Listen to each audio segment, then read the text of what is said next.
Kolkata night Riders Mostafizur রহমানকে ছেড়ে দিয়েছে, তার বদলে রিপ্লেসড নাকি নরেন্দ্র মোদী তার বদলে খেলবে, মোস্তাফিজুরের বদলে নরেন্দ্র মোদী খেলবে। এই কথাটি চলতেছে সামাজিক যোগাযোগ মাধ্যমে। আসলে কি এটা সত্যি হবে? আরও একটি বড় কথা হচ্ছে, নরেন্দ্র মোদী নাকি কলকাতার নাইট রাইডার্সের ক্যাপ্টেন হিসেবে আহ, খেলবে এবং সে নাকি একজন ব্যাটসম্যান। এগুলো আসলে মোস্তাফিজুর রহমানকে বাদ দেওয়ার পর বিভিন্ন সামাজিক যোগাযোগ মাধ্যমে মানুষ ট্রোল করে বেড়াচ্ছে। কারণ মোদি তার নির্দেশেই নাকি মোস্তাফিজুর রহমানকে বাদ দেওয়া হয়েছে। সে নাকি বাংলাদেশকে পছন্দ করে না, বাংলাদেশের মানুষকে পছন্দ করে না।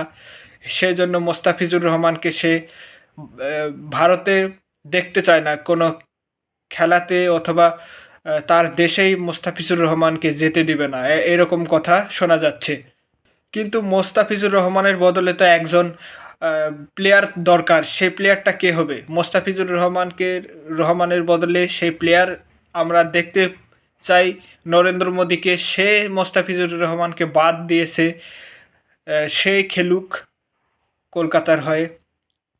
কারণ যদি মোস্তাফিজুর রহমানের মতো যদি আর কেউ থেকে থাকে ভারতের মধ্যে, বাংলাদেশের মধ্যে, তাহলে সেটা একমাত্র নরেন্দ্র মোদী সাহেব। তার মোস্তাফিজুর রহমানের রিপ্লেস ভার্সন, তাকে খেলানো উচিত। সে ক্যাপ্টেনের দায়িত্ব পালন করবে এবং দলে অন্তর্ভুক্ত হয়ে কলকাতাকে চ্যাম্পিয়ন করে মাঠ ছাড়বে, এটা আমি মনে করি। এবং জনগণের মনে এই প্রশ্ন ঘুরপাক খাচ্ছে।